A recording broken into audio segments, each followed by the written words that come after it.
So when I have a child, I want to take them to Africa. You know what I'm saying? I want to take them to the motherland and let them see that, hey, we're blessed over here. You know, but look at them. They're staying in woods and trees.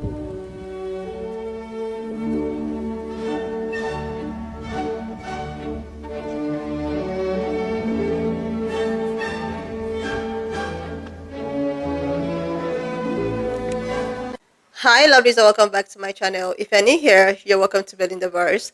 Don't forget to please subscribe to this channel, turn on notifications so that anytime I upload a video, you will be the first person to be notified. To my returning subscribers, to those people that share my videos, leave commentaries, and also educate each and every one of us, you guys are the real MVP. Alright lovelies, let's dive into today's video. Everything I've heard about Africa from young is like they programmed us to not ever want to go back and see. But because of social media, now we get a chance to see. And he's like, wait a minute, why does that look like New York? Over there, it's like, wait a minute, Nigeria has a place that looks like San Francisco. I want to go see all of that. I've been to Nigeria and South Africa and Mauritius so far, and I don't even think I touched the surface of what Africa has to offer. All African countries, they're not the same. They offer so many different things. So Africa is a continent. Exactly. And I think it's important for people There's to know several that Africa countries is the within largest there. continent on the planet. We have this idea that Africa is the smaller continent. There's no way. It's the largest and the richest continent on the planet. And even within the countries in Africa, there's hundreds of tribes. So even the black people are not the same. Where we come from, we see black people as a monolith. People have different tribal traditions and ways of celebrating. It's amazing to see.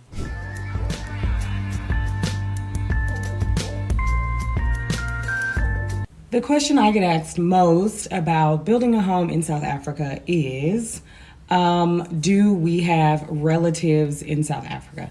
My husband and I are not South African. We're both multi-generational African American, which means that our great-grandparents' great-grandparents' great-grandparents' great-grandparents were born in the Americas and came to America via the transatlantic slave trade.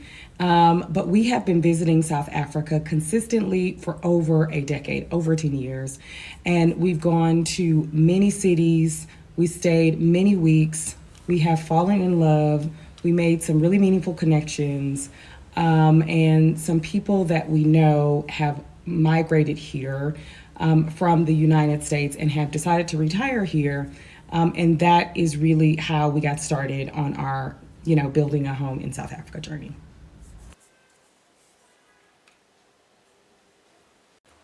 Africans live in a bush, so let me show you my grandmother's bush in Ghana. This is the living room. I love this video so much because the media portrays African people as poor or low class, and they act like we don't have nothing, or we don't have nice houses, and I don't like that at all. When you search up African houses, this is what you see. And I hate that because this is not what all African people live in. So, the media needs to stop with that bullshit. I'm so serious. Not only that, I could show you guys my dad's house in Africa that he built from the ground up. Like, literally. I'll show you guys right now. This is my dad's house in Africa. Literally. You see how beautiful it is? I'm telling you, y'all gotta stop sleeping on African people like we don't got nothing. We be getting it out of the mud, and we really be having shit back at home. So yeah. Continue showing off your parents' house in Africa, because at the end of the day, people really be trying us, especially the media. I said what I said. We live better in Africa than you're living in America. The same house in Africa, you wouldn't even be able to be in it in America. You see, so you have help. You have, I've had friends come and be shocked. Oh, you have fancy cars. Oh, you have big houses. Yeah, did you think we were living in trees? We're not. Can you emphasize on that for me? Maybe if you can go deep into what you're saying. Well, I mean, they're just surprised at the level of life that we live because they've been told so many things over the years. And it's getting worse now as they're trying to kill Black history in America altogether. But if you even look at the statistics, statistically, most of their physicians are Nigerians or Ghanaians. Most of their people high level doing anything are African people. So, that's why they're evil and salty about it. And now they're trying to, shut down students going and all that kind of stuff because let's face it, black don't crack, and it dominates whatever it decides to focus on. It's just as simple as that. You know, we decide to play golf, we run golf. We decide to play basketball, we take that over. You know, tennis, football, whatever. If you come to Nigeria, this is what you see. This is how people live in Nigeria. Everyone has their own private gate and own private gate man. That little gray area with the window is where the gate man is at the gate. These are semi-detached, what they call duplexes, what we call townhomes. And they are nice. Each one has its own gates. And they are cheap. I swear, all the way down. All the way down, they are cheap. So nice. This one here, they have Versace on the entry. Very neatly landscaped. Everything is neatly done, landscaped. And this property is someone's home. One home. But this is how they live in Nigeria. we got Africa fucked up. And this here's the outside of that development. Like, if I zoom in, they have gate man, their own gate man, but then they have a gate man on the outside of their individual security gate. So here is the outside security gate. I should have filmed it when I was at the gate, but I did not. I didn't think to film. But we just came off the street with the houses, and we had to go through the gate. There's security gates to each street. You know, like where there's a intersection, there's a security gate to get out of the main compound. And when you get out of the main compound, on the other side of this wall is, like, you know, businesses. It's the business. You know, it's all, this is residential inside this gate area. And on the other side of the wall is commercial. So we're leaving out of the main compound and we're going down. Yep, this is Nigeria. It's nice. It's nice. Can someone please explain to me why did I think that all of Africa looked like this? What is the poorest country in the world? Africa? What is the poorest country in the world? Africa. But bro, someone just sent me a video of the side of Africa that the media won't show you. Bro, let me just show you what Africa actually looks like.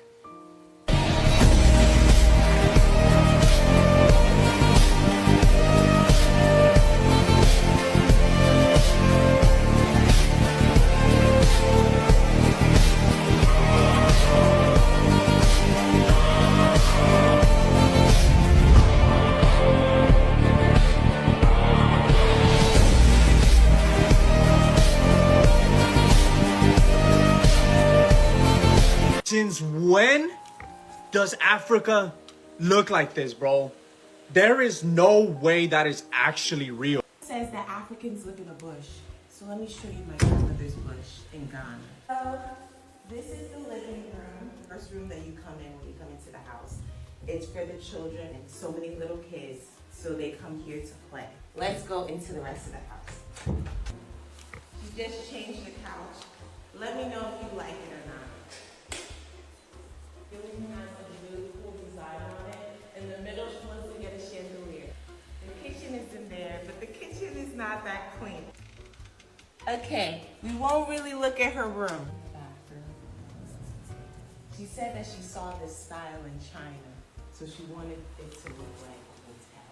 It has these shells. You're supposed to massage your feet, but it hurts my feet. Could you walk on this? You can shower.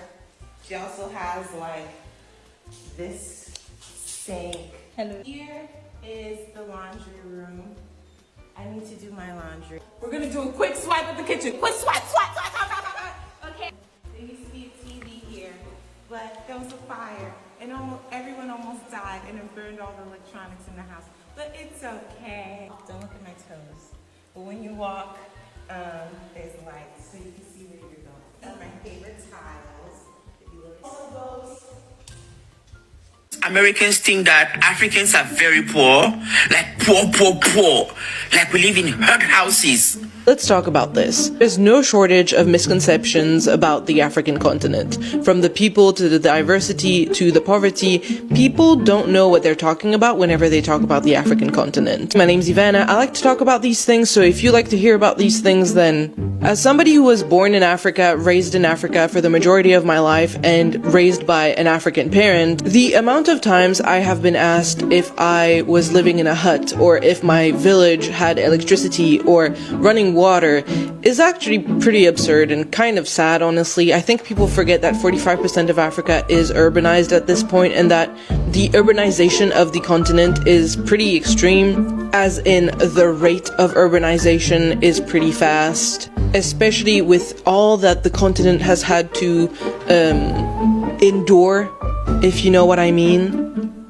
And the misconceptions and the weird questions that people have asked me whenever I bring up the fact that I come from an African country and that my family was living on continental Africa for I think 25 years don't only come from Americans, they come from Europeans and Asians as well.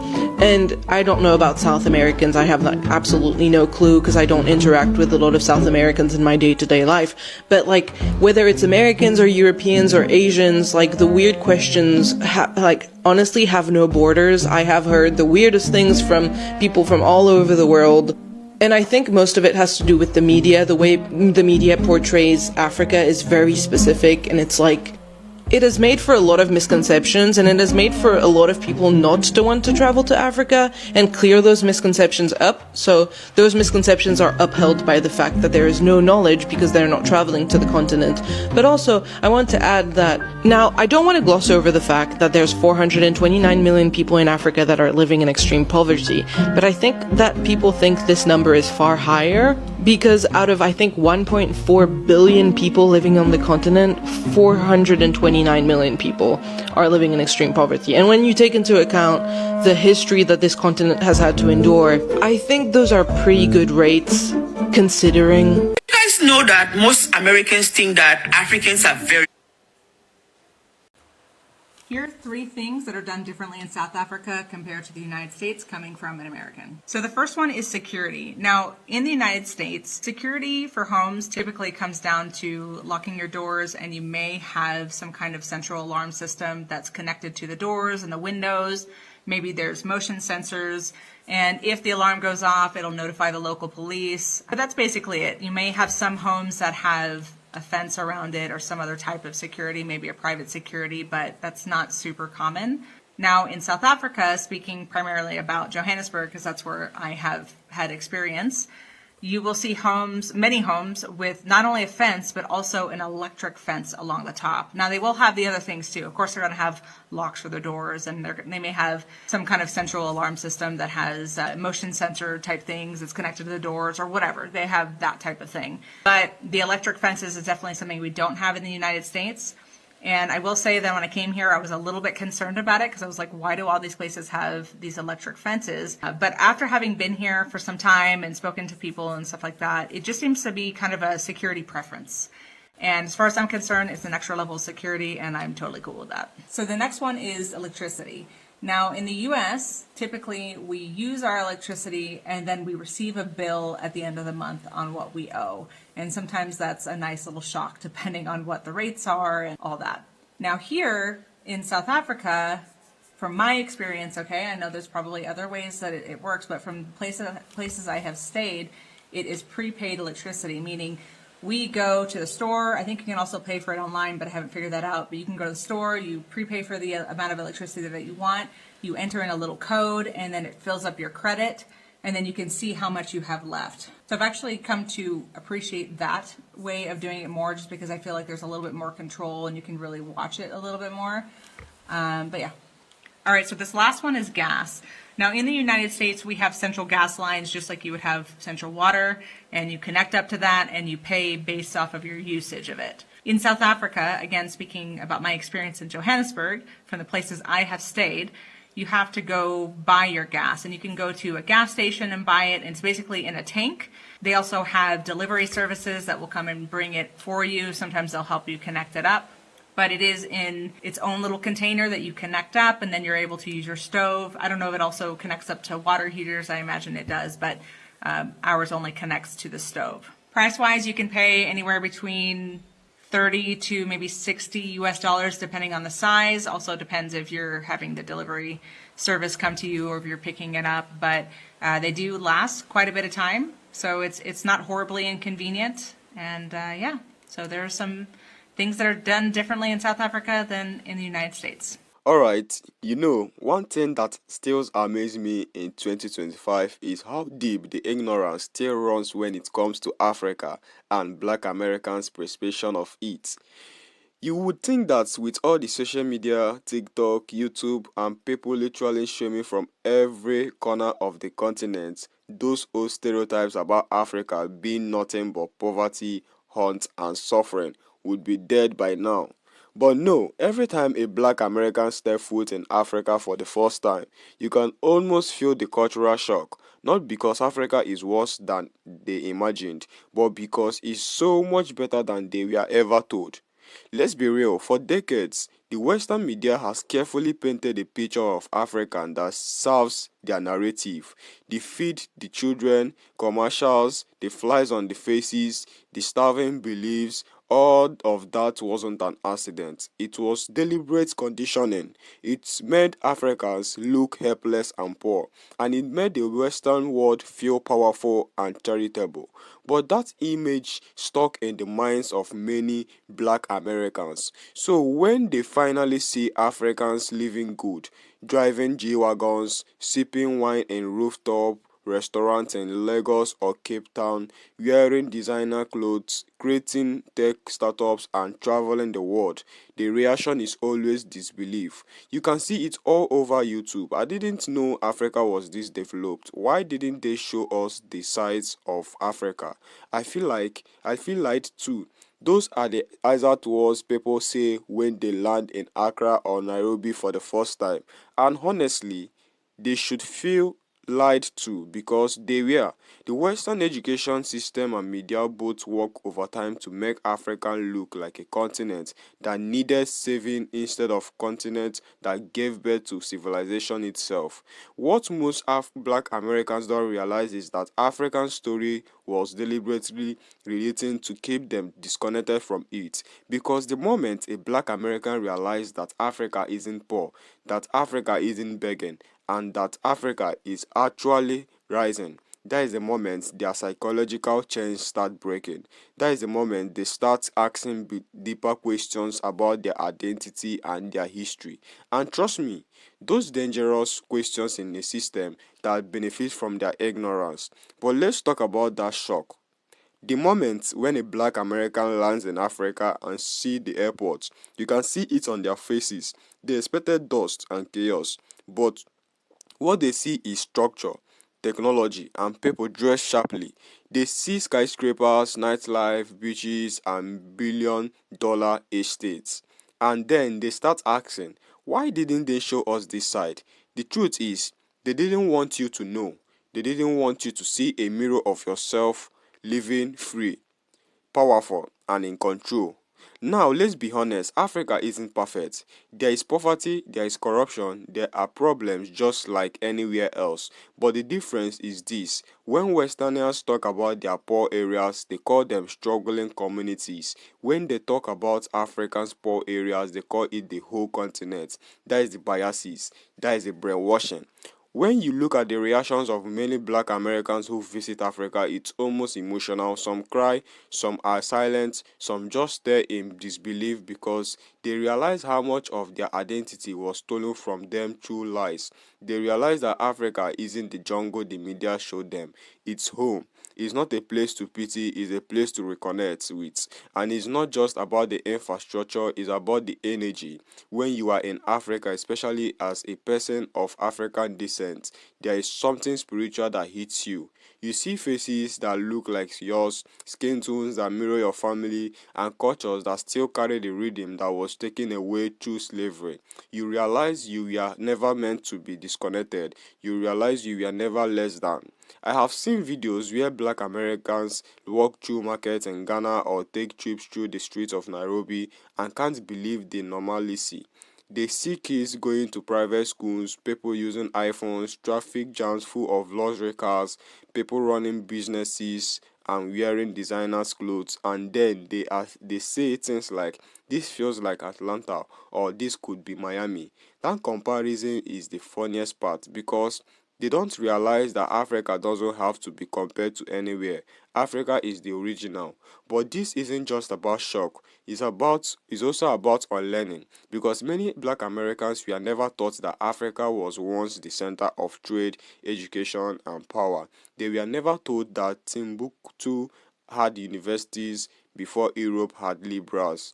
They were never told that African kingdoms like Mali, Benin, Congo were highly organized, rich, and powerful. So when they see the model African rising again with tech hubs, skyscrapers, Afrobeat, and cultural pride, it feels like seeing something reborn. The biggest problem is the media in America still refuses to show this Africa. They will show you war, feminine, and disease, but they will never show you Lagos Fashion Week, the skyscrapers in Kigali, or the tech boom in Nairobi. Why? Because the minute they show you that, they lose control of the narrative. The minute black Americans start seeing Africa as equal or greater, the mental superiority of the West begins to crumble. And that is why the reaction are so deep. They are not just reacting to beauty, they are reacting to liberation. They are seeing what was hidden from them their entire lives. And for many, that realization is so emotional because it's not just about geography, it's about identity. It's about understanding the place they were told to pity might actually be the place they were meant to belong to. Now, let's address the arrogancy some black Americans still show that I am not Africa energy. Some of them still look down on Africans as if they are better because they grew up in America. But what they fail to understand is that both sides are victims of the same system, just in different ways. Africans were colonized physically, and black Americans were colonized mentally. Both sides were disconnected from each other, and both are still fighting to heal from that separation. When you see Africans doing well, building, creating, innovating, that is not something to be jealous of or to mock. That is something to be proud of because it means your lineage is strong. It means that despite slavery, colonization, and centuries of propaganda, the African spirit didn't die. It survived, it adapted, it evolved. And here's the truth. Africa doesn't need to prove itself to anyone. The continent is moving forward, with or without validation of the West. But what makes it powerful is that now the diaspora is starting to see it like more black Americans are traveling to Ghana, Nigeria, Kenya, Tanzania, not as tourists but as returnees. Some are buying land, some are starting businesses, some are reconnecting spiritually. That is how healing begins, not through hashtags but through reconnection. Every time I see a black American vlogger post a video saying I'm moving to Africa, I smile because I know they have finally seen the truth. I know they have finally felt the sense of belonging that America never gave them. And that is something that no Western education, no media narrative, and no lie can take away once it's awakened. Africa isn't poor, it's rich in many ways the West can't measure. Rich in culture, rich in heritage, in natural resources, and in potential. But most importantly, is rich in spirit. And when you combine that with the creativity and resilience of black African Americans, you get something unstoppable. So maybe this time, for both sides to drop the pride and reconnect, black Americans should stop seeing Africa as a place of pity, and Africa should stop seeing black Americans as outsiders. We are the same people, separated by ships, united by blood. And every time a black American sets foot in Africa and feels that vibration in their soul, that is the ancestors whispering, "Welcome home." Maybe that is why the reactions are always too deep, because they are not just reacting in a new place, they are reacting to a buried memory, an ancient connection that the world tried to erase. And no matter how many generations pass, that connections keep calling. And if you have watched up to this extent, thank you so much for all the love and support. Don't forget to please leave me your own thought in the comment section of what you think of this video. And please do not forget that we do not support any form of bullying and harassment. Alright, lovely. See you when I upload the next video.